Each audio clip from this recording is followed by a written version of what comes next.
안녕하십니까? 잘 지내셨어요? 오늘 말씀 제목은 너희는 이렇게 기도하라입니다. 요절 11장 2절을 함께 읽겠습니다. 11장 2절 시작. 예수께서 이르시되 너희는 기도할 때 이렇게 하라. 아버지여 이름이 거룩히 여김을 받으시오며 나라가 임하시오며. 기도하겠습니다. 하나님 아버지, 이 예배를 통해서 저희가 성부, 성자, 성령 하나님을 영화롭게 하게 도와주십시오. 또 이 예배를 통해서 하나님의 이름이 거룩히 여김을 받으시고 하나님의 나라가 임하기를 기도합니다. 하나님 아버지, 우리의 허다한 많은 죄악을 예수의 피로 용서해 주시고 우리 마음에 하나님의 말씀을 통해서 은혜와 힘을 주시기를 기도합니다. 무엇보다 주기도를 잘 배워서 우리가 기도의 사람이 되게 해 주십시오. 예수님의 이름으로 기도하였습니다. 아멘. 오늘 말씀은 예수님께서 제자들에게 가르쳐 주신 기도로, 예수님은 하나님과 우리의 관계가 어떠하며 또 우리가 무엇을 위해서 기도해야 하는가를 말씀합니다. 오늘 말씀을 통해서 우리가 기도할 때 가져야 할 확신이 무엇이고 또 우리가 무엇을 위해서 기도해야 하는가 배울 수 있기를 기도합니다. 1절을 보십시오.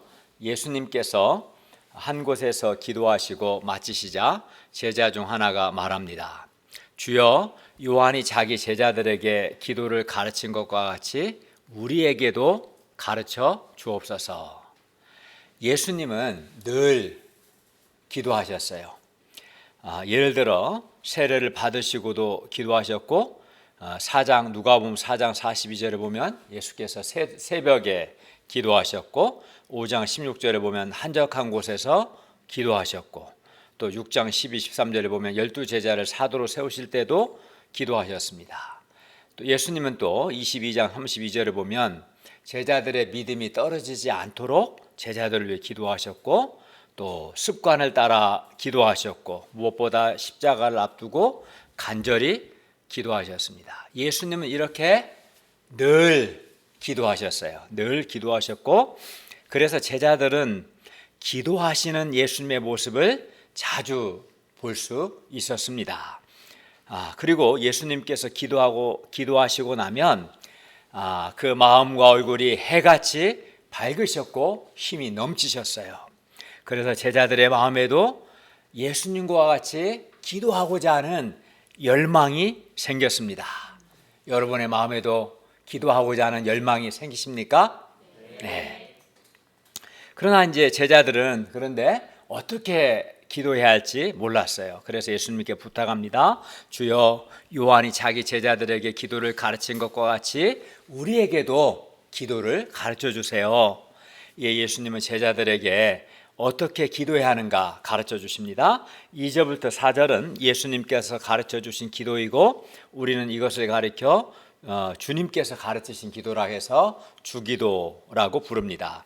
예수님은 이 주기도를 통해서 우리의 기도의 대상인 하나님과 우리의 관계가 어떠하며 우리가 무엇을 위해서 기도해야 하는가를 가르쳐 주십니다. 첫째, 우리가 누구에게 기도해? 하나님께 기도하죠. 그런데 하나님은 우리의 아버지가 되시고 우리는 아버지 하나님께 기도합니다. 2절 말씀을 다 같이 읽겠습니다. 2절 시작. 예수께서 이르시되 너희는 기도할 때 이렇게 하라. 아버지여 이름이 거룩히 여김을 받으시오며 나라가 임하시오며. 여기서 가장 중요한 말은 아버지여입니다. 아버지. 예수님은 하나님을 아버지여라고 부르도록 말씀하셨어요. 세상 그 어떤 종교도 자기들의 신을 가리켜서 아버지여라고 부르지는 않습니다. 창조주 하나님을, 우리는 피조물인데 하나님은 창조주이시고, 근데 창조주 하나님을 아버지라고 부르라고 하시니 이는 정말 파격적이고 놀라운 가르침이었습니다. 구약과 유대교에서도 한 개인이 하나님을 감히 아버지라고 부르지는 못했습니다. 위대한 하나님의 종이었던 아브라함도 모세도 다윗도 하나님을 아버지라고 부르지는 못했습니다. 그런데 예수님은 제자들에게 하나님을 아버지, 아빠 아버지여라고 부르라고 말씀합니다. 생각해보면 우리는 하나님의 피조물이고 뿐만 아니라 우리는 죄로 말미암아 하나님의 진노의 심판을 받을 자들입니다. 그런데 이러한 우리가 거룩하신 창조주 하나님을 가리켜서 아버지라고 우리는 피조물이고 죄인인데 거룩하신 창조주 하나님을 가리켜 아버지 이렇게 부를 수 있는 것은 생각해보면 정말 놀라운 은혜이고 특권입니다. 이런 특권이 어디 있겠어요? 그는 구약의 누구도 이러한 특권을 누리지는 못했습니다. 생각을 안 하고 그냥 그 관습적으로 지나가서 그렇지 생각해 보세요. 저는 메시지를 준비하면서 여러 번 생각해 봤어요. 정말 놀라운 은혜인 거야. 하나님은 창조주시고 우리는 피조물이고 하나님은 거룩하시고 우리는 범죄했고 그래서 사실 죄로 심판받을 수밖에 없는 자들인데 이러한 우리에게 참 거룩하신 창조주를 가리켜서 아버지, 아빠 아버지 이렇게 부르라고 하신 겁니다. 따라서 기도는 아버지에게 하는 것이고 자녀가 아버지에게 부탁하는 거예요. 우리가 같은 것을 부탁하더라도 상대방과 나의 관계에 따라서 완전히 달라집니다. 우리가 1,000만 원을 그냥 좀 달라고 친구에게 부탁하기가 쉽지 않습니다. 여러분, 이현우 목사님이 우리은행 은행장이라고 하나요? 그분한테 가서 행장님 저 1,000만 원 주세요 말할 수 있겠어요? 만날 수도 없죠. 아니면 우리 예은 목자가 중앙대학교 총장님한테 가서 아니면 지도 교수님 가서 교수님 저 1,000만 원 주세요 말할 수 있을까요? 없을 겁니다. 말은 할 수 있을지 몰라도 요즘 애들로 그렇게 말하면 요즘 애들 말로 하면 쟤 뭐래 지금 아마 그렇게 이야기 반응할 겁니다. 그러나 강선주나 강선혜가 저에게 1,000만 원을 달라고 하면 저는 아무 조건 없이 기쁜 마음으로 줄 수 있습니다. 왜냐하면 선주나 선혜의 저는 아버지가 되기 때문입니다. 아버지는 바로 이러한 존재입니다. 따라서 우리가 기도할 때 하나님께서 우리의 아버지이시다라는 것을 인식하고 기억하는 것이 가장 중요합니다. 예를 들어 저는 선주와 선혜의 아버지입니다. 저는 선주와 선혜를 사랑합니다. 선주와 선혜는 저에게 가장 귀한 존재입니다. 저는 선주와 선혜를 위해서라면 저의 모든 것을 조금도 아낌없이 다 내어줄 수 있을 겁니다. 정상적인 아버지는 이렇게 자기 자녀를 사랑하고 보호하며 양육하고 자녀의 필요를 공급해 줍니다. 이제 정상적인 아버지죠. 물론 우리나라에 정상적이지 않은 아버지들이 있어서 문제인데 하나님 아버지는 정상적인 우리 아버지시죠. 그리하여 자녀는 이런 정상적인 아버지라면 자녀를 사랑하고 보호하고 양육하고 자녀의 필요를 공급해주는 그런 아버지라면 아버지를 신뢰하고 아버지를 의지하며 자기 아버지를 공경할 겁니다. 정상적인 자녀라면 어떻게 이런 아버지를 사랑하고 감사하고 공경하지 않겠습니까? 아버지와 자녀의 관계는 이렇게 아버지는 자녀를 사랑하고 자녀는 아버지를 신뢰하는 아주 친밀한 관계입니다. 이것이 아버지와 자녀의 정상적인 관계입니다. 그런데 기도는 아버지와 자녀의 바로 이러한 관계 속에서 하는 겁니다. 우리는 하나님의 자녀로서 우리 아버지이신 하나님께 우리는 이제 기도하는 겁니다. 그렇기 때문에 예수님이 처음부터 아버지라고 부르라고 하셨고 그렇기 때문에 우리는 기도할 때 하나님께서 우리가 기도하는 대상인 하나님이 우리의 아버지이시라는 것과 또 하나님 아버지의 사랑을 확신하고 또 하나님을 조금도 부담스러워하지 않아야 합니다. 그러나 기도할 때 하나님 아버지의 사랑을 확신하지 못하고 하나님 아버지를 아버지라고 이렇게 부르지도 못하고 또는 하나님 아버지를 부담스러워하는 사람들이 가끔 있습니다. 우리 가운데도 아주 편한 마음으로 친밀감 속에서 하나님 아버지께 기도하지 못하는 분들이 계실 수 있습니다. 그럼 왜 그럴까요? 왜 사람들은 하나님을 아버지라고 부르지 않고 또 하나님의 보호와 사랑을 확신하지 못할까요? 또는 또 하나님께 기도하는 것을 좀 어려워하고 부담스러워할까요?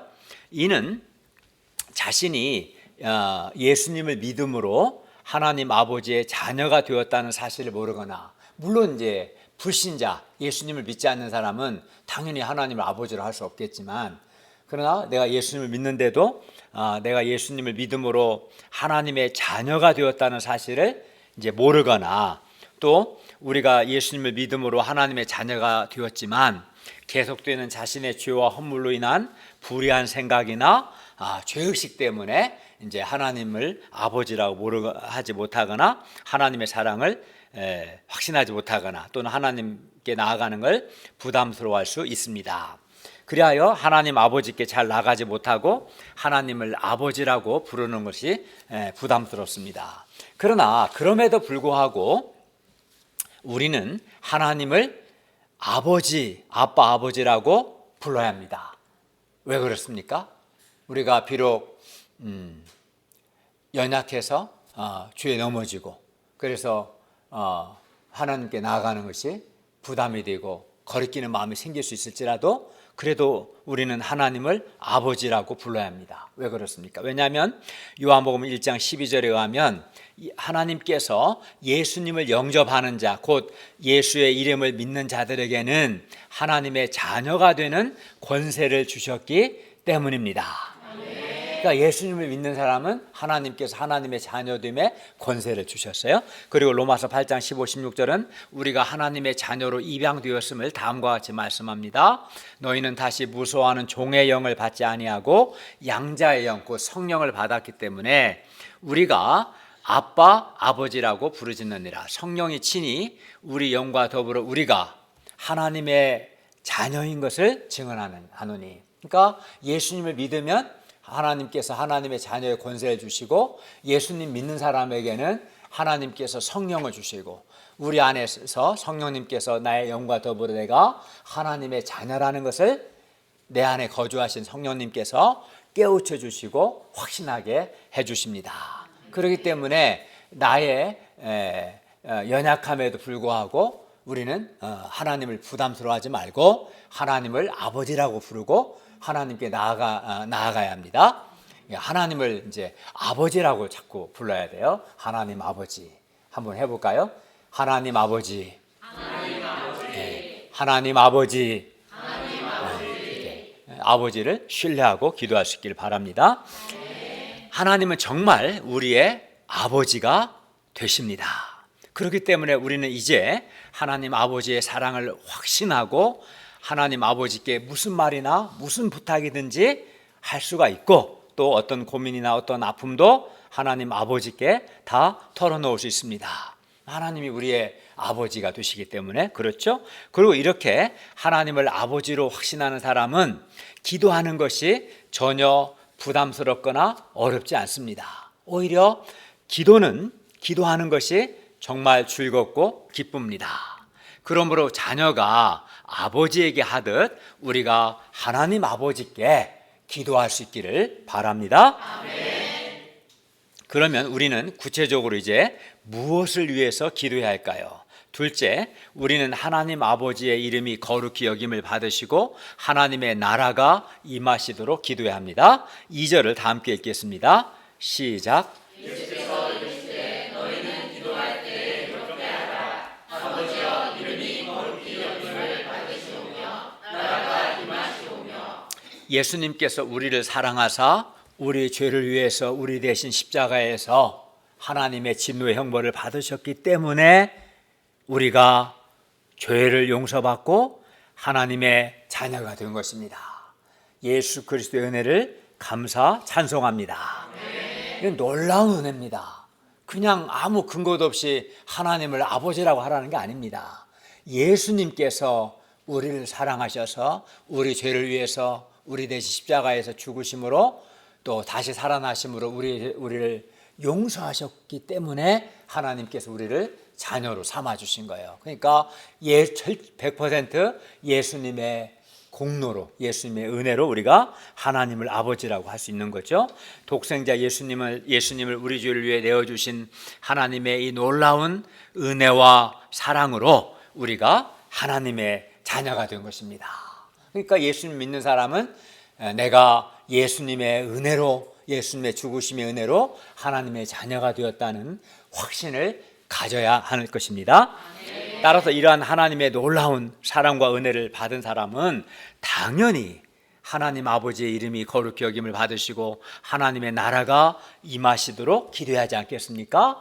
하나님께서 독생자 예수님을 내어주시기까지 나를 사랑하시고 나를 하나님의 자녀 삼아 주셔서 나를 보호하시고 나를 선하게 인도해 주시고 나를 늘 도우시는데, 그럼 이 하나님께 대해서 내가 어떤 마음을 가져야겠습니까? 하나님 아버지의 이름이 거룩히 여김을 받으시고 하나님의 나라가 임하도록 기도해야 할 겁니다.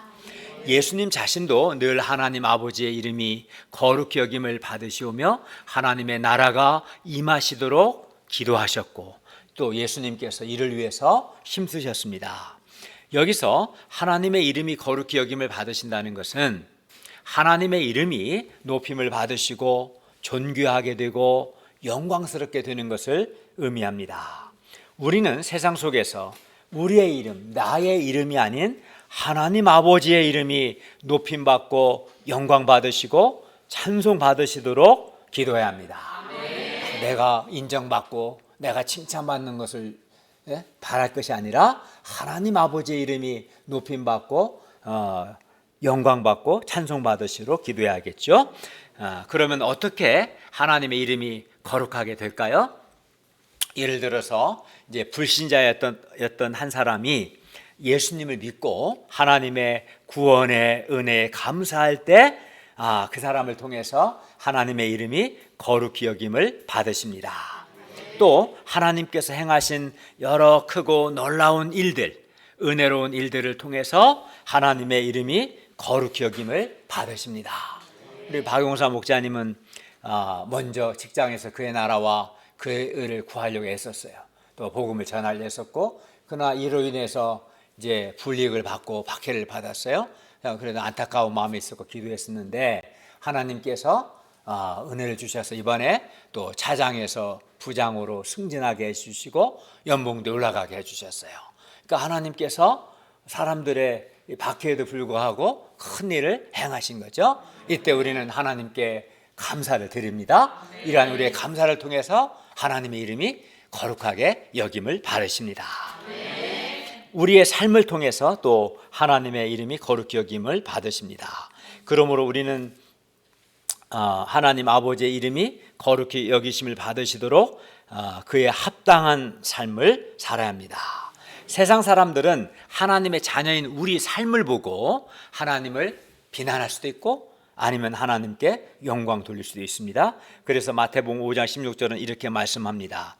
이와 같이 너희 빛이 어둠이 아니라 너희의 빛이 사람 앞에 비치게 하여 그들로 너희 착한 행실을 보고 하나님 아버지께 영광을 돌리게 하라. 우리가 어둠이 아닌 빛의 삶을 살고 우리가 악한 행실이 아니라 착한 행실을 할 때 사람들은 우리의 삶을 보고 하나님 아버지께 영광을 돌릴 겁니다. 그러므로 우리는 우리의 빛의 삶 또 착한 행실을 통해서 하나님의 이름이 거룩히 여김을 받으시도록 해야 합니다. 그러나 오늘 안타깝게도 몇몇 신자들의 잘못된 삶 때문에 하나님의 이름이 비난을 받고 있습니다. 이러한 안타까운 현실 속에서 우리는 더더욱 하나님의 이름이 거룩히 여김을 받으시도록 기도하고 또 더욱 힘써서 착한 행실을 함으로 빛의 삶을 살고 우리의 삶을 통해서 하나님의 이름이 거룩히 여김을 받을 수 있기를 바랍니다. 우리는 하나님 아버지의 자녀이기 때문에 우리는 또 하나님의 이름이 거룩히 여김을 받으실 뿐만 아니라 하나님의 나라가 임하시도록 기도하고 또 하나님의 나라가 임하도록 우리가 힘써야 합니다. 그런데 여기서 나라가 임하시오며에서 나라는 하나님의 다스림, 하나님의 통치를 의미합니다. 그러므로 우리는 각 사람과 각 가정과 또 직장과 사회에 하나님의 나라, 즉 하나님의 통치가 이루어지도록 우리가 기도해야 돼요. 특히 가장 먼저는 우리가 하나님의 나라가 임하도록 기도할 때 가장 먼저는 특히 우리 마음에 이제 나부터 내 마음에 하나님의 나라가 임하도록 기도하고 또 더 나아가 가정과 또 캠퍼스 학생들, 직장 동료들에게도 하나님의 나라가 임하도록 기도하는데 먼저는 내 마음에 하나님의 나라가 임하도록 우리가 기도해야 합니다. 즉 우리 마음이 하나님의 다스림을 받도록 간절히 기도해야 합니다. 내 마음에 하나님의 나라가 임한다는 것은 내 마음이 하나님의 다스림을 받는 것이죠. 그래서 내 마음이 하나님의 다스림을 받도록 우리가 기도해야 합니다. 하나님의 나라, 즉 하나님의 통치, 하나님의 다스림을 거부하는 사람들은 하나같이 뭐라고 하는 줄 아세요? 내 마음대로 살겠다고, 냅두라고, 간섭하지 말라고, 내 마음대로 살겠다고 그렇게 말하고 또 실제로 자기 마음대로 살아요. 그렇죠? 김찬성 그렇지 않아요? 네. 그러니까 사람들은 하나님의 다스림을 받으라고 해도 싫다고, 냅두라고, 간섭하지 말라고, 나는 내 마음대로 살겠다 그렇게 말하고 정말 자기 마음대로 살아요. 네, 그렇습니다. 그러나 사람이 하나님의 다스림을 받지 않으면, 하나님의 다스림을 거부하면, 즉 하나님의 나라를 거부하면 문제는 자기 마음을 다스리지 못합니다. 하나님의 다스림을 받지 않으면 자기 마음을 다스리지 못해요. 이게 이제 가장 큰 결정적인 문제입니다. 예를 든다면 자기 마음에 가만히 있어도 일어나는 여러 부정적인 생각들 또는 때로는 미움을 자기가 하나님의 다스림을 받지 않는 사람은 자기 마음에 일어나는 부정적인 생각들이나 미움을 다스리지 못합니다. 또는 자기 성질, 분노, 혈기를 통제하지 못합니다. 사람이 하나님의 다스림을 받지 않으면 나쁜 생각이나 정욕이나 두려움, 불안 등 온갖 불법의 세력이 자기 마음에 무단 출입하는 것을 통제할 수 없어요. 통제가 안 돼요. 하나님의 다스림을 받지 않으면. 그런데 우리가 예수님을 영접하고 하나님의 다스림을 받기 전에는 과거 우리도 그러했어요. 막 혈기도 부리고 정욕에 시달리기도 하고 부정적인 생각도 하고 불안도 하고 두렵기도 하고 우리 마음을 다스릴 수가 없었어요. 그런데 우리가 과거 그랬는데 자기 마음을 이렇게 다스리지 못했고 또 그때 어떻게 살았어요? 지금도. 그러니까 하나님의 다스림을 받지 않는 사람들을 보면은 과거 우리든 지금 하나님의 다스림을 받지 않는 사람들 보면은 자기 욕망대로 살죠. 그렇지만 자기 욕망대로 사는 것 같지만 그 사실은 욕망의 노예가 되는 거예요. 욕망의 노예가 됩니다. 욕망에는 끝이 없습니다. 만족이 없어요. 욕망에는 갈 때까지 가는 거예요. 도박하는 사람이 이 정도면 됐다 끝날 것 같아. 욕망에는 끝이 없어요. 끝까지 가요. 패가 망신할 때 가는 겁니다. 정욕에 빠진 사람은 딱 멈추지 못합니다. 갈 때까지 가다가 부끄러운 일을 당합니다. 게임에 욕망에 빠진 사람도 절제가 안 돼요. 욕망에는 만족이 없는 거예요. 욕망은 끝이 없습니다. 끝까지 가는 거예요. 마치 자동차도 브레이크가 고장날 때 가장 위험합니다. 브레이크가 고장나 버리면. 욕망을 제어할 브레이크가 파손된 인생은 파멸의 내리막길로 질주할 수밖에 없습니다. 근데 사람이 하나님의 다스림을 받지 않으면 욕망을 제어할 브레이크가 없는 거예요. 인생이 망가지는 것은 자기 정욕을 다스리지 못하고 자기 욕망을 다스리지 못하기 때문입니다. 분노와 혈기, 거친 마음, 감정, 미움, 서운함을 다스리지 못하기 때문에 자신의 인생이 망가지게 되는 거예요. 자기 마음을 다스리지 못하기 때문에 인생이 망가집니다. 그래서 성경은 자기 마음을 다스리는 사람은 성을 빼앗는 자보다 낫다, 우월하다, 뛰어나다라고 말하는 거예요. 한 성을 빼앗는 것보다 자기 마음을 다스리는 것이 더 낫다라고 말씀하는 거예요. 그러면 사람이 어떻게 자기 마음을 다스릴 수 있겠습니까? 가장 먼저는 우리를 사랑하사 우리 죄를 위해 십자가에서 죽으시고 부활하신 예수님을 나의 구조요, 나의 하나님이요, 나의 왕으로 영접해야 합니다. 그러고 나서 하나님의 다스림을 받아야 합니다. 적극적으로 성령과 하나님의 말씀의 지배를 받아야 합니다. 하나님의 다스림을 받는다는 것은 성령의 통치를 받는 것이고 하나님의 말씀의 지배를 받는 겁니다.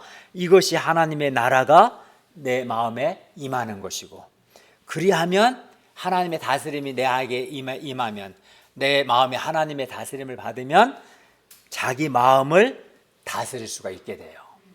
그래서 자기 생각과 마음과 말을 잘 다스리는 사람은, 즉 이 사람은 막 혈기 부리지 않고 분노하지 않고 미움에 사로잡히지 않고 서운한 감정을 극복하고 이런 사람은 이제 어떤 사람이겠어요? 마음을 다스리는 사람이죠. 찬송이가 되게 피곤한가 보다. 또 부정적인 생각하지 않고 믿음의 생각하고 밝고 밝은 생각하는 사람은 자기 생각을 다스릴 수 있는 거죠. 또 어떤 사람은 막 말을 함부로 하고 막 짜증을 내고 막 해요. 이 사람은 자기 말을 다스리지 못하는 사람이에요. 자기 혀를 다스리지 못하는 사람. 근데 어떤 사람은 함부로 말하지 않고 온유하게 말합니다. 그럼 이런 사람은 말을 다스릴 수 있는 사람이에요. 그럼 이런 사람들은 하나같이 지금 하나님의 은혜로운 다스림, 하나님의 은혜로운 다스림을 받고 있는 사람들입니다. 하나님의 나라가 그 마음에 임한 사람들의 모습이 그렇습니다. 그리고 자기 마음을 다스리기 위해서는 하나님의 다스림을 받아야 하고, 하나님의 다스림, 성령과 말씀의 다스림을 받기 위해서는 우리가 반드시 기도에 힘써야 합니다. 그러니까 마음을 다스리려면 내 마음을 다스리려면 내 마음이 하나님의 다스림을 받아야 하고 내 마음이 성령과 말씀의 지배를 받아야 하는데, 이를 위해서는 뭐가 제일 또 중요하냐면 기도에 힘써야 돼요. 그냥 그 머리를 안다고도 되는 게 아니거든요. 그래서 하나님 아버지, 저의 마음을 다스려 주십시오. 성령님께서 말씀을 통해서 저의 마음을 다스려 주시도록 간절히 기도해야 합니다. 그래서 자기를 잘 다스리는 사람이 되려면, 마음을 다스리고 자기 마음과 자신의 생각과 자기 말을 잘 다스리려면, 그런 사람이 되려면 어떻게 합니까? 현우 목자님, 기도하는 사람이 돼야죠. 그죠? 네, 기도하는 사람이 돼야 합니다. 여러분 아마 김장할 때 보면 뻣뻣한 배추가 있어요. 뻣뻣한 배추가 소금물에 숨이 죽듯이, 이 숨이라는 것은 채소 따위에 아주 생생하고 빳빳한 채소가 있으면 빳빳한 것을 숨이라고 하거든요. 그 빳빳한 기운이 소금물에 담그면 어때요? 죽죠. 그것처럼 기도 속에서, 소금물이 아니라 기도 속에서 뻣뻣한 육신의 숨이 죽습니다. 기도 속에서 부드러워지고 겸손해져요. 뻣뻣했던 그 교만이 부드러워지고 겸손해집니다. 기도 가운데 죄와 사탄의 세력이 꺾입니다. 기도 속에서 정욕과 교만과 혈기가 죽습니다. 기도하는 가운데 두려움과 불안과 염려가 떠나가고 평강이 임합니다. 그렇기 때문에 하나님의 다스림을, 내 마음이 하나님의 다스림을 받으려면 정말 기도해야 합니다. 그때 하나님의 다스림을 받게 되고 내 마음을 내가 다스릴 수가 있게 되는 것이죠. 하나님 나라가 우리뿐만 아니라 우리의 가정과 우리가 섬기는 중앙대 숙대 학생들의 마음에도 임하기를 간절히 기도합니다. 이를 위해 우리가 가족들과 중앙대 숙대 학생들에게도 예수 그리스도의 복음을 전할 수 있기를 기도합니다. 그래야 이분들이 예수님을 영접해야 돼요. 가장 먼저는 예수님을 영접하고 성령과 말씀의 다스림을 받을 수 있기를 기도합니다. 그것이 바로 하나님의 나라가 임하는 것이고, 이렇게 내 마음에 하나님의 나라가 임할 때, 내 마음이 하나님의 다스림을 받을 때 내가 내 마음을 다스릴 수가 있고, 나의 생각을 다스릴 수 있고, 내 말을 다스릴 수가 있게 될 것입니다. 우리는 예수님의 십자가의 죽으심과 부활을 통해서 하나님의 자녀로 입양되었습니다. 그리하여 하나님의 많은 은혜와 사랑과 섬김과 도움을 받았습니다. 그러므로 우리가 하나님의 자녀로서 하나님 아버지의 이름이 거룩히 여김을 받으시고 또 하나님의 통치가 임하도록 우리가 기도하고 말씀 전파하고 이에 합당한 삶을 사는 것은 너무나 당연한 것이고 우리가 힘써야 할 것입니다. 우리가 우리의 말씀과 이렇게 예배드리는 우리의 주일 예배를 통해서 하나님의 이름이 거룩히 여김을 받으시고 하나님의 나라가 임하시기를 간절히 기도합니다. 그러니까 우리가 이제부터는 하나님의 이름이 거룩히 여김을 받으시고 하나님의 나라가 임하시기를 간절히 열망하는 가운데 이런 마음으로 우리가 말씀도 전파하고 또 주일 예배에 사람을 초청하고 또 우리가 착한 행실에 힘쓸 수 있기를 바랍니다.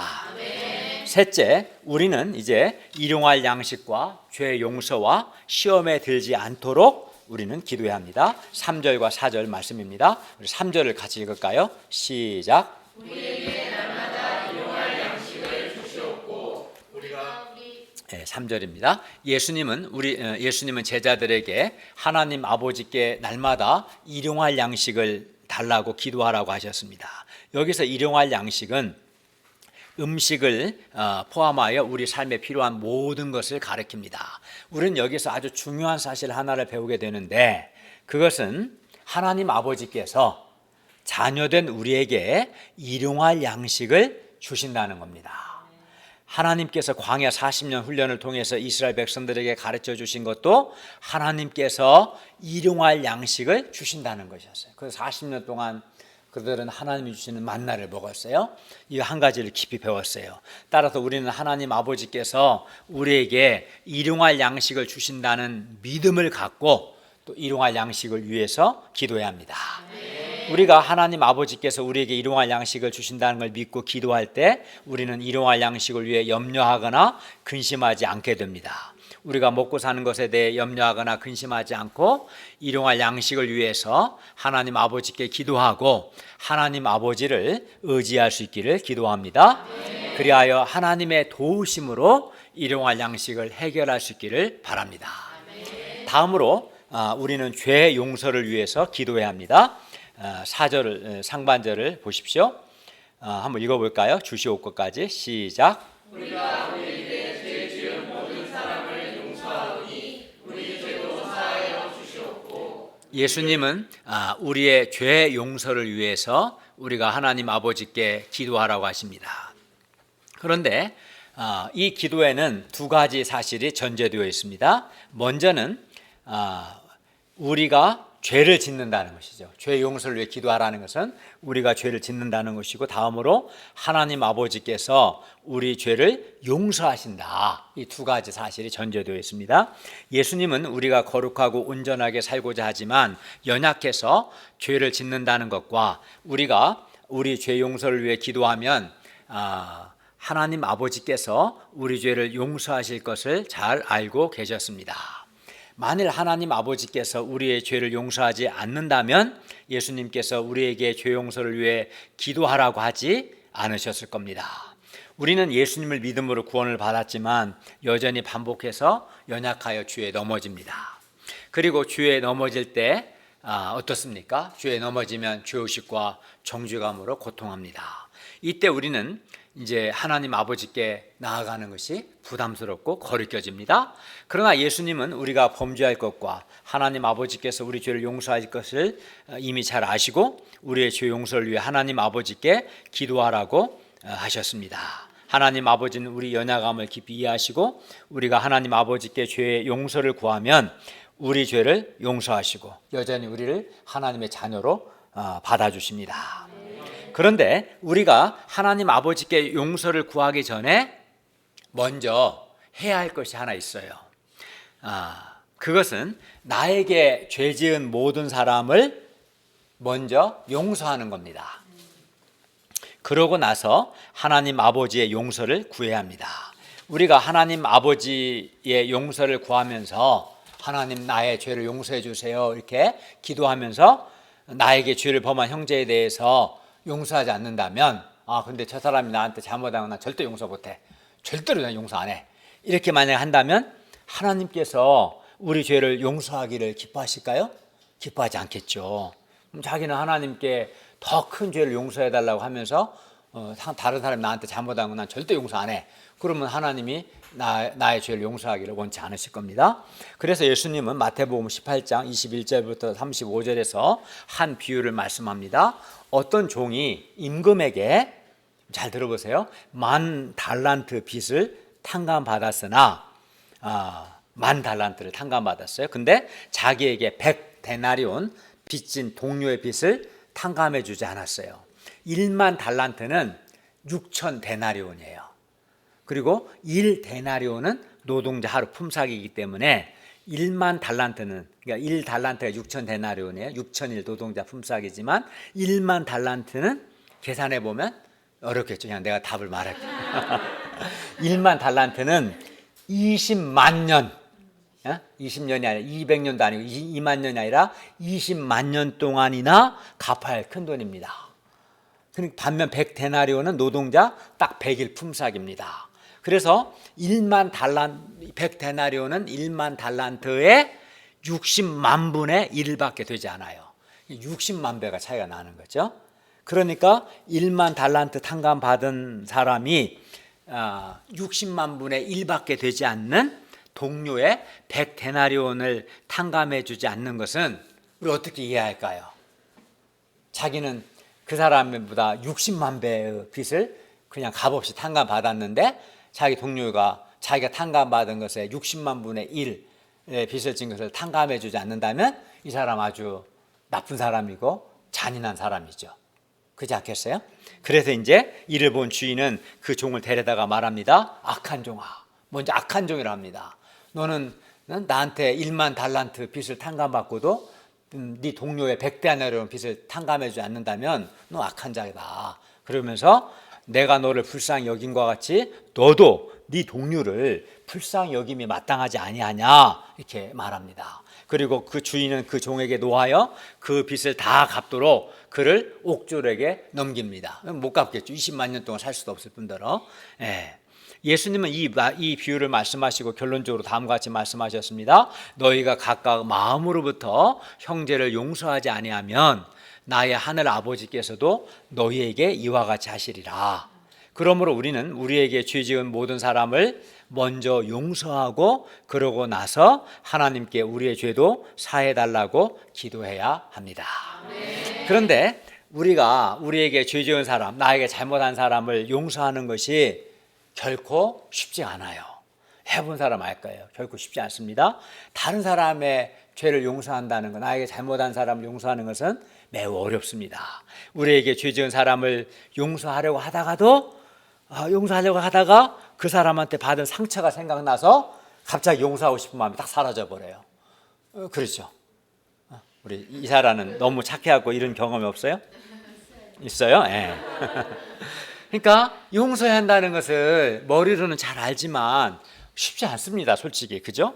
그러면 우리가 어떻게 다른 사람을 용서할 수 있겠습니까? 먼저 용서를 하고 하나님 용서를 구하라고 했으니까 그렇게 하긴 해야 하는데 이게 참 다른 사람 용서하는 게 쉽지가 않아요.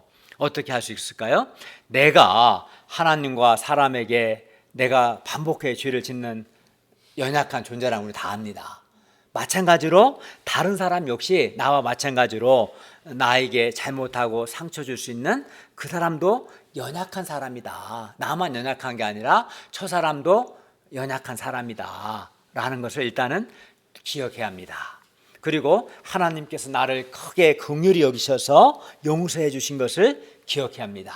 그 하나님의 긍휼을 기억하고 나도 다른 사람을 긍휼히 여기려고 노력해야 합니다. 네. 물론 이것도 쉽지 않죠. 하려고 하는데 그래서 이제 마지막으로 기도가 필요합니다. 하나님께 내 죄를 용서해달라고 기도할 뿐만 아니라 내가 다른 사람을 용서하게 해달라고 기도해야 돼요. 하나님이 나를 불쌍히 여기신 것처럼 저도 저 사람을 불쌍히 여기게 도와주십시오. 그런 불쌍히 여기는 마음을 주시도록 기도해야 돼요. 예. 우리가 영적으로 건강하기 위해서는 반드시 죄 용서를 받아야 합니다. 죄 용서는 우리의 영적인 양식입니다. 우리가 하나님 아버지께 나아가 죄 용서를 위해 기도함으로 하나님 아버지께서 주시는 죄 용서를 받고 건강하게 되기를 바랍니다. 4절 하반절을 보십시오. 우리는 또 우리를 시험에 들게 하지 마시옵소서라고 기도해야 합니다. 우리는 매우 연약하기 때문에 하나님의 도우심 없으면 우리는 하루에도 수십 번 시험에 들 수 있습니다. 여기서 시험은 유혹을 가리킵니다. 유혹에 빠질 수 있습니다. 예를 들어 우리는 불신과 이기심과 교만과 세상 정욕 등의 시험, 유혹에 들 수 있습니다. 불신의 시험에 든 사람은 하나님 아버지께서 일용할 양식을 주신다는 것을 믿지 않고 염려합니다. 욕심의 시험에 든 사람은 하나님께서 주시는 일용할 양식에 만족하지 않고 탐욕의 노예가 됩니다. 세상 정욕의 시험에 들면 그 사람은 하나님께 대한 소원을 잃어버리고 세속적인 생활인으로 전락합니다. 이기심의 시험에 든 사람은 하나님과 다른 사람들에게 돈과 시간 쓰는 것에 대해서 인색하고 주로 자기와 자기 가족만을 위해서 돈과 시간을 씁니다. 교만의 시험에 든 사람은 교만하여 겸손하게 배우려고 하지 않고 다른 사람을 판단하고 비판합니다. 그러므로 우리는 자신의 연약함, 시험에 들 수 있는 이 연약함을 알고 시험에 들지 않도록 기도해야 돼요. 시험에 들지 않도록 기도해야 합니다. 그리하면 하나님께서 이렇게 기도하면 우리를 도와주셔서 우리가 시험에 들지 않을 수 있습니다. 아멘. 연약한 인간이 시험에 들지 않는 유일한 길은 시험에 들지 않도록 겸손히 하나님께 기도하는 거예요. 그러니까 자신이 연약하다는 것도 모르고 또 기도하지 않는 사람은 시험에 들고 유혹에 넘어지고 반복해서 실패합니다. 야, 그 사람 그러면 안 되는데. 제가 이제 1996년에 UBF 때 목자 생활을 시작했고 그때 순회 훈련을 받았어요. 그때 이제 제가 그때부터 시험에 들지 않도록 목자로서 내가 조심해야 할 것, 시험에 들 수 있는 가능성 있는 것들과 시험에 들지 않도록 그리고 몇 가지 힘을 다해야 할 것을 나눠서 지금 제가 25년 차니까 25호봉이거든요. 지난 25년 가까이 기도하고 있어요. 물론 100%는 아니지만 제가 생각할 때 한 1년 중에 95%는 매일 기도했던 것 같아요. 항상 기도합니다. 그 결과 하나님의 도우심을 받아서 크게 시험 들지 않고 건강하게 목자의 삶을 살 수 있었습니다. 저는 늘 붙듭니다. 항상 이렇게 기도합니다. 주님, 주께서 저에게 시험에 들지 않도록 깨어 기도하라고 말씀하셨기 때문에 제가 지금 기도하는 겁니다 하면서 저는 그렇게 기도했습니다. 지금도 그렇게 기도합니다. 겸손하게. 그러면 하나님께서 도와주셔서 시험에 들지 않도록 해주십니다. 넷째, 우리는 하나님께서 우리에게 기도 응답을 하시되 좋은 것으로 응답하신다는 것을 믿음으로 기도해야 합니다. 5절에서 13절입니다. 예수님은 한 비유를 통해 또 기도 응답에 대한 확신을 가져야 함을 가르쳐 주십니다. 어떤 사람의 집에 여행 중인 친구가 찾아왔어요. 친구는 몹시 지치고 배고프고 피곤한 상태였습니다. 그런데 그의 집에 먹을 것이 없었어요. 그래서 그는 다른 친구를 찾아갔습니다. 그러나 그의 집의 문은 이미 닫혔어요. 집안은 쥐죽은 듯이 조용했습니다. 왜냐하면 그가 이미 아이들과 함께 깊은 잠에 빠져 있기 때문입니다. 그 집은 10시면 잠이 드는데 지금은 한밤중 12시가 넘었어요. 우리 집은 1시에 돼도 아직도 멀쩡해요. 나는 일찍 자고 싶은데. 네. 그래야 이제 온 집안 식구를 깨워야 될 상황이었습니다. 한밤중이라. 비록 친한 친구라도 이는 큰 신뢰고 무례입니다. 그러나 그는 큰 무례라는 걸 알고도 문을 두드렸어요. 5, 6절을 보십시오. 벗이여 떡 3덩이를 내게 구워달라. 내 벗이 여행 중에 내게 왔으나 내가 먹일 것이 없노라. 그는 밤중이라 한밤중이라 미안했지만 그래도 그에게 온 벗을 먹이기 위해서 미안함을 무릅쓰고 부끄러움을 무릅쓰고 이제 부탁을 한 것이에요. 그러면 그 벗은 어떻게 할까요? 야, 나 괴롭게 하지 마라. 문이 이미 닫혔고 아이들이 나와 함께 침실에 누웠으니 일어나 너에게 줄 수 없노라 라고 할까요? 그렇지 않다는 겁니다. 8절을 보십시오. 비록 벗김으로 인하여는 일어나서 주지 아니할지라도 그 간청함을 인하여 일어나 그 요구대로 주리라. 일어나서 떡 소덩이 빌려줄 거라는 거예요. 여기서 간청함에 해당하는 헬라어 아나이데야라는 말은 두 가지 의미가 있어요. 집요함, persistence, 집요함이란 뜻과 부끄러움을 모르는 것, 뻔뻔함, 뻔뻔스러움, 부끄러움을 모른 뻔뻔스러움이란 두 가지 의미가 있는데, 여기서는 집요함을 의미하기보다는 부끄러움을 모르고 간절히 구하는 것을 의미합니다. 그러니까 밤 12시 한밤중에 찾아가는 게 참 해서는 안 될 행동인 거 알아요. 이 사람 모르는 게 아니야. 그걸 알고도 이제 친구를 먹이기 위해서 간 거죠. 그것을 의미하는 겁니다. 그리고 이렇게 간청할 때 비록 벗됨으로 인하여는 일어나서 주지 아니할지라도 그 간청함을 인하여, 즉 부끄러움을 무릅쓰고 간절히 구하기 때문에 일어나서 그가 요구하는 대로 줄 것이라는 겁니다.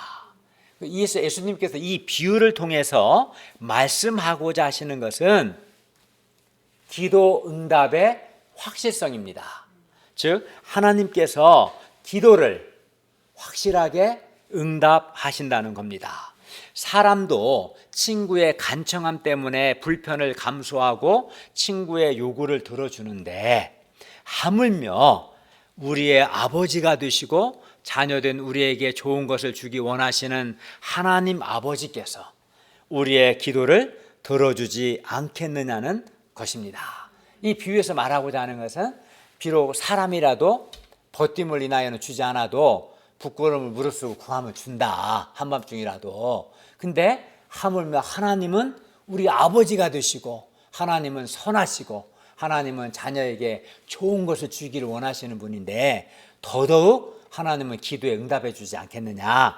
그것이 예수님이 이 비유를 통해 말씀하고자 하시는 핵심입니다.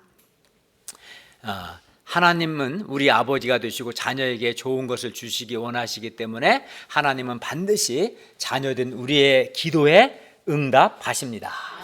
그래서 이어지는 9, 10절에서 예수님은 기도 응답의 확실성에 대해서 계속 말씀하는 겁니다. 9, 10절을 다 함께 읽겠습니다. 시작. 내가 또 너희에게 주노니 구하라 그러면 너희에게 주실 것이요 찾아라 그러면 찾아낼 것이요 문을 두드리라 그러면 너희에게 열릴 것이니 구하는 이가 받을 것이요 찾는 이는 찾아낼 것이요 두드리는 이에게는 열릴 것이니라. 여기서 구하고 찾고 두드리는 것은 하나님께 기도하는 겁니다.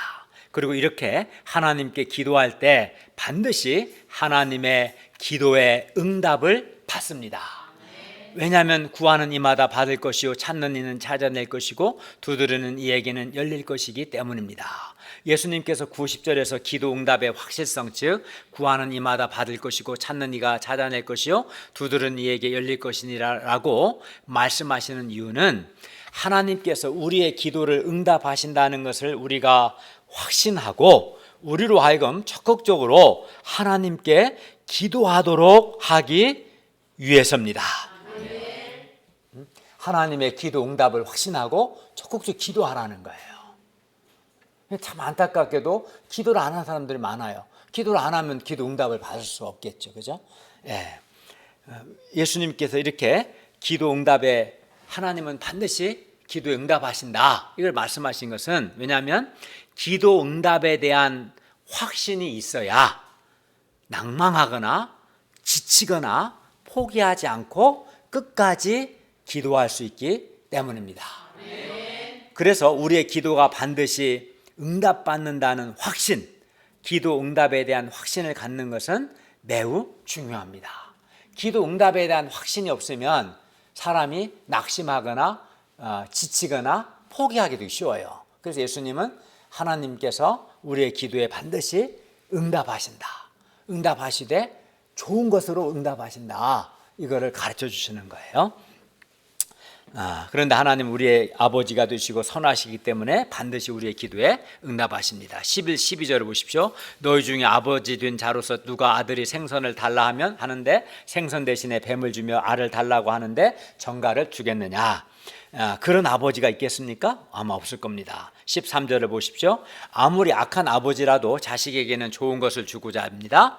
하물며 선하신 하나님 아버지께서는 자녀에게 얼마나 더 좋은 것을 주고 싶어 하겠습니까? 악한 아버지도 자기 자녀에게 좋은 걸 주고자 하시는데 선하신 하나님은 얼마나 더더욱 자기 자녀에게 좋은 걸 주려고 하시겠냐, 그 얘기입니다. 그래서 예수님께서 말씀합니다. 13절 하반절을 보십시오. 하물며 너희 하늘 아버지께서 구하는 자에게 성령을 주시지 않겠느냐. 자녀든 우리가 하나님 아버지께 간청하여 구할 때 하나님 아버지께서는 구하는 자에게 성령을 주십니다. 왜냐하면 성령님은 우리에게 가장 좋은 선물이기 때문입니다. 그러면 성령님께서 왜 가장 좋은 선물일까요?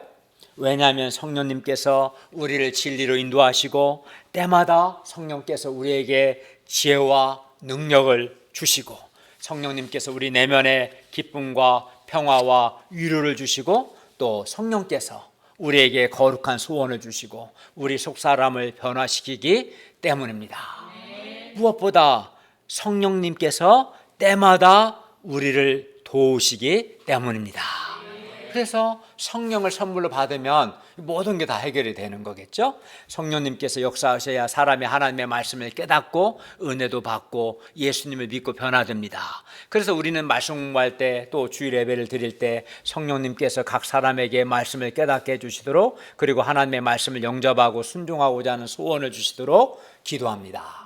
저는 개인적으로 특히 제가 하나님의 말씀을 연구하고 설교하고 신학 강의를 할 때 그리고 제가 사람을 도울 때 성령님께서 저를 도와주시도록 저는 또 지혜를 주시도록 능력을 주시도록 간절히 기도합니다.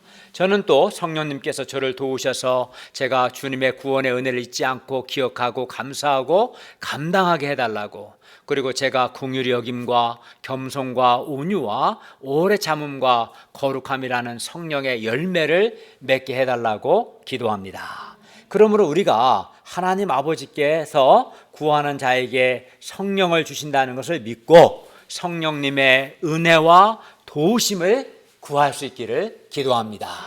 이렇게 하나님께서 우리의 기도에 확실하게 응답하시되 좋은 것을 주기를 원하시는데 그래도 기도를 안 하겠습니까? 아니면 기도하겠습니까?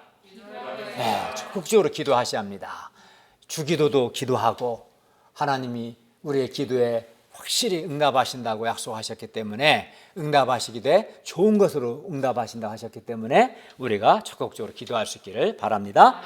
결론입니다. 하나님께서 독생자 예수님의 우리 죄를 위한 대속의 죽으심을 통해서 우리의 아버지가 되어주심을 감사합니다. 정말 내가 메시지를 준비하면서 깊이 생각해 봤어요. 이거는 정말 놀라운 일입니다. 하나님은 창조주시고 우리는 피조물입니다. 하나님은 거룩하신 분이시고 우리는 죄 많은 인간들로서 하나님의 진노의 심판을 받을 자들입니다. 그런데 예수님께서 우리를 사랑하사 우리 죄를 위해서 우리 대신 십자가에서 죽으시고 부활하심을 통해서 우리의 죄를 용서해 주셨을 뿐만 아니라 우리가 하나님의 자녀가 되어서 창조주 하나님, 거룩하신 하나님을 아버지라고 부르고 아빠 아버지라고 부를 수 있고 이 하나님의 돌봄을 받고 하나님의 보호를 받고 하나님의 사랑을 받고 하나님의 양육을 받는 이 삶을 살게 된 것이 얼마나 감사합니까? 우리 주 예수님께 감사와 찬송을 드립니다. 그리고 이 은혜를 누리기를 바랍니다.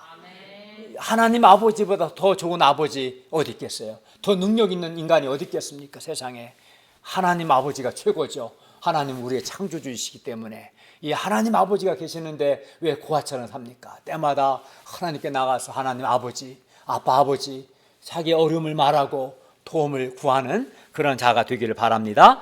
하나님 아버지의 이 놀라운 은혜와 사랑에 감사하여 우리도 이제 하나님 아버지의 이름이 거룩히 여김을 받으시며 하나님의 나라가 임하시도록 기도할 수 있기를 바랍니다. 저는 메시지를 준비하면서 매주 이제 우리가 말씀 공부와 주일 메시지를 위해 기도하는데 말씀 우리 가운데 일어나는 말씀과 주일 예배를 통해서 하나님의 이름이 거룩히 여김을 받으시고 하나님의 나라가 임하게 해달라고 기도해야겠다는 분명한 기도 제목을 얻을 수 있었습니다. 그리고 하나님께서 우리에게 일용할 양식을 주시고 우리의 죄를 용서해 주시며 우리가 시험에 들지 않게 도우심을 믿고 우리가 일용할 양식과 죄 용서와 시험에 들지 않도록 기도할 수 있기를 바랍니다. 무엇보다 하나님은 우리 아버지가 되시고 선하시기 때문에 반드시 우리의 기도에 응답하신다는 것을 확신하고 적극적으로 우리가 하나님께 기도할 수 있기를 바랍니다. 기도하겠습니다. 주님, 오늘 우리에게 주기도를 가르쳐 주셔서 감사합니다. 무엇보다 거룩하신 창조주 하나님께서 우리 주 예수님의 십자가의 죽으심의 은혜로 말미암아 우리 죄를 용서해 주시고 우리를 하나님의 자녀가 되게 하셔서 하나님을 이제 아버지라고 부르게 해주시고 하나님 아버지의 보호와 공급과 사랑과 은혜를 풍성히 누리는 삶을 살게 해주셔서 감사합니다. 우리도 이 은혜와 사랑에 감격하여 우리도 이제는 아버지의 이름, 하나님 아버지의 이름이 거룩히 여김을 받고 하나님의 나라가 임하도록 기도하는 자들이 되게 하여 주십시오. 또 하나님께서 우리의 기도에 응답하신다는 것을 확신하고 또 하나님은 인간과 달리 선하셔서 우리에게 좋은 걸 주신다는 것을 믿고 가만히 있지 않고 적극적으로 하나님께 나아가 기도에 힘쓸 수 있도록 도와주시옵소서. 예수님의 이름으로 기도하였습니다. 아멘.